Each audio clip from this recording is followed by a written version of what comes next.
Olá pessoal, nessa videoaula nós vamos fazer a resolução de uma lista de revisão que vai falar um pouco sobre área e volume de prisma, diagonal do paralelepípedo e do cubo. É uma revisãozinha geral aí, vai incluir também um pouco de polígonos aqui de forma indireta. Então vamos lá, são 4 exercícios apenas, é para dar uma retomada aí, uma revisada em alguns conceitos. Bom, no exercício 1, fala o seguinte: uma joalheria criou um design para caixinhas de alianças no formato de um prisma hexagonal regular. Sabendo que os lados desse hexágono regular medem 3 cm e a altura da caixinha é 6 cm, sobre essa caixinha responda. Então eu quero a área da tampa, que seria a área da base, né? A área lateral do prisma e a área total. Então vamos lá. Primeira coisa, né, formato de um prisma hexagonal regular. Então, é um hexágono. O prisma ele recebe o nome de acordo com o polígono da base, né, que no caso é um hexágono. Então, a gente está fazendo o nosso hexágono aí, vamos desenhar o modelo da caixinha. E a gente vai anotar algumas informações que foi dado aí do modelo. Então, aqui está o modelo da nossa caixinha. Então, ó, ele tem o lado do hexágono regular mede 3 centímetros, então cada lado é 3 centímetros e a altura são 6 centímetros. Então, feito o desenho, a gente vai partir para resolver os itens aí A, B e C. Então, no item A, qual é a área da tampa? Então, aqui está a figura, tampa é a parte de cima aqui, né? Vamos aumentar aqui essa tampa para a gente poder analisar um pouco melhor. Então, é um hexágono, o meu não está tão regular, mas vamos pelo enunciado que é regular.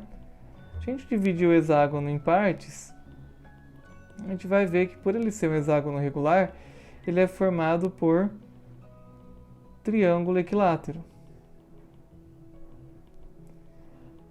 Logo, e aí a área do triângulo equilátero é L ao quadrado raiz de 3 por 4. Então, a área da tampa vai ser, então, a soma desses triângulos equiláteros. Já coloquei aqui, né? Substituí o L por 3. Então, a minha área de um triângulo é 9 raiz de 3 por 4. Então, aqui, como eu quero a área da tampa, eu vou ter 1, 2, 3, 4, 5, 6 triângulos equiláteros, ou seja, 6 vezes a área do triângulo equilátero.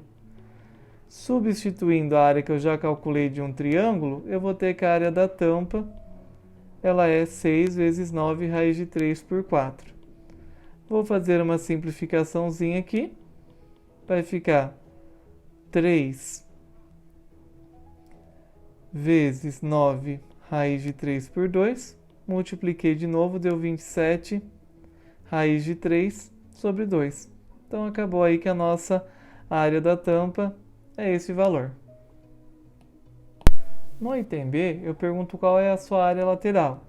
Então, a área lateral vão ser essa partezinha aqui, esses retângulos que compõem a parte lateral.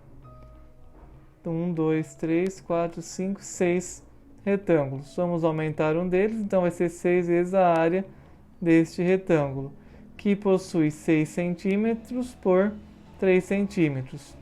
Logo, a minha área lateral é 6 vezes a área do retângulo, que é base vezes altura. Só fazer o cálculo aí, eu vou obter então que é 108 centímetros quadrados. É bem tranquilo aqui fazer esse tipo de exercício. No item C é pedido a área total. Então, a área total é a soma da área lateral, né? Que é todos esses polígonos aí, mais 2 vezes a área da base, porque nós temos 2 bases aí. Então, basta a gente substituir, já calculamos a área lateral no exercício anterior, no C, e no A a gente calculou a área da base, só multiplicar por 2. Que é bem tranquilo, eu vou simplificar os dois, e vai ficar então 108 mais 27 raiz de 3. Que eu posso colocar o 27 em evidência, e aí já vai para uma parte de simplificação matemática, vai ficar 27 que multiplica 4 mais raiz de 3 centímetros quadrados da minha área. Daqui para cá, gente, eu fiz uma simplificação, colocando em evidência aqui o 27. No exercício 2, eu perguntei qual é o volume do prisma. O volume do prisma, né, gente, é a área da base vezes a altura. Só que acontece, presta atenção que nesse prisma, ele está numa posição em que nos leva a achar que a área da base é esse retângulo. Mas não é. Lembra que, por definição, as áreas da base são polígonos paralelos e congruentes. E nesse caso, os dois retângulos não são congruentes, eles são só paralelos. Então a gente vai rotacionar essa figura, pois a minha base aqui, que tem os polígonos aí paralelos e congruentes, é esse trapézio aqui que eu estou montando. Então a posição correta do polígono para análise é esse. É só passar as informações, a altura 7, a altura do trapézio aqui dentro é 4, base maior 3, base menor 3 e base maior 5. E agora sim, com o prisma devidamente rotacionado, onde a gente pode ver as bases com tranquilidade, a gente vai calcular o volume. Então aqui nós temos a figura, né? A gente vai calcular o volume do prisma, que é a área da base vezes a altura. A altura do prisma, tá? A altura do prisma já tem aí que é 7 metros. Então vamos calcular a área da base, que é esse trapézio, que possui uma altura de 4 metros, base menor 3 metros, base maior 5 metros. Calculando aí usando a fórmula da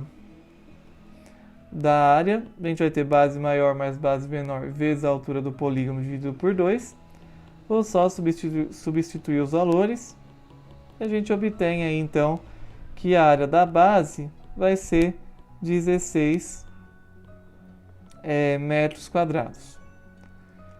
A gente vai vir aqui e vai substituir no volume do prisma. Então, ó, a área da base 16 metros quadrados, a altura 7 metros, multiplicando 16 por 7, eu vou ter que o volume do prisma é 112 metros cúbicos, tá? Lembrem das unidades aí de medida de volume. No exercício 3, a gente vai pedir para calcular a área superficial do prisma, abaixo aí, e a gente vai ter esse prisma para analisar. Então a gente vai planificar ele para a gente conseguir observar melhor. Então temos aqui o prisma, a gente vai planificar ele. Vamos planificar. Bom, planifiquei ele aí. A gente vai começar a marcar agora as medidas aí dos lados, para a gente poder calcular as áreas separadas. Então esse primeiro aqui em amarelo corresponde a esse aqui na planificação, que tem um lado medindo 8 e o outro medindo 2. Esse próximo retângulo é este retângulo da planificação. Estou seguindo aí as laterais. Só que aí observa, esse daqui ele tem 6 por 2. O próximo, que é o de trás, que é paralelo a esse primeiro amarelo, é idêntico, então tem a mesma medida. E o de baixo aí, que eu pintei de roxo, de laranja, tem a mesma medida. Então observem que os paralelos eles são congruentes. Só que eles não são os quatro aí iguais. E por fim a gente vai ter esses dois maiores aí da lateral, que eu estou pintando de verde.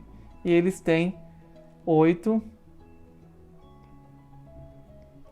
por 6. Então agora a gente vai calcular a área total, é a área individual de cada um desses parzinhos aí. Ó. Então eu vou multiplicar 2 vezes a área do retângulo amarelo, mais 2 vezes a área do retângulo laranja, mais 2 vezes a área do retângulo verde. E aí a gente vai calcular aí a área normal. Então o amarelo é 8 vezes 2 a área, o laranja é 6 vezes 2 e o verde é 8 vezes 6. A gente vai só calcular cada uma das áreas e multiplicar por 2. Depois somar tudo, a gente vai ter a nossa área total. Então nesse exercício é importante enxergar essa planificação. Você não precisa desenhar perfeitamente, mas é importante que você identifique. Se vocês quiserem, vocês não precisam fazer essa planificação, desde que vocês consigam fazer essa relação direta aí. E o nosso último exercício da listinha de revisão fala o seguinte: um paralelepípedo reto, retângulo, tem as arestas medindo 5, 4 e K. Sabendo que sua diagonal mede 3 raiz de 10, a gente quer saber o valor de K. Então vamos lá. Diagonal tem uma fórmula, tá? Que é pegar cada medida das suas arestas, elevar ao quadrado, somar e extrair a raiz. Então aqui eu tenho já o valor da diagonal, que é 3 raiz de 10. A primeira medida é 5, então 5 ao quadrado. A segunda é 4, 4 ao quadrado. E a terceira é K, então K ao quadrado. Vou elevar ao quadrado dos dois lados para eu poder extrair as raízes. Vai ficar 3 ao quadrado. Coloquei ao cubo, mas ao quadrado. 3 ao quadrado. Essa raiz eu vou cortar. E aí vai ficar 25 mais 16 mais K ao quadrado. Deixa eu só arrumar esse 3 que está aí ao cubo. E aí, continuando a nossa resolução, arrumei aí, vai ficar 3 ao quadrado, que é 9, vezes 10, 90, igual a 25 mais 16, 41, mais K ao quadrado. Letra de um lado, número do outro, eu vou chegar que K ao quadrado é 49. Eu quero só o valor de K, vou extrair a raiz de 49. Ou seja, K igual a 7. Então é importante lembrar aqui da fórmula da diagonal. Aqui não é normalmente é um C, tá? Na fórmula geral eu coloquei o K porque eu já coloquei a medida direta aí. E é isso, pessoal. Obrigado e bons estudos.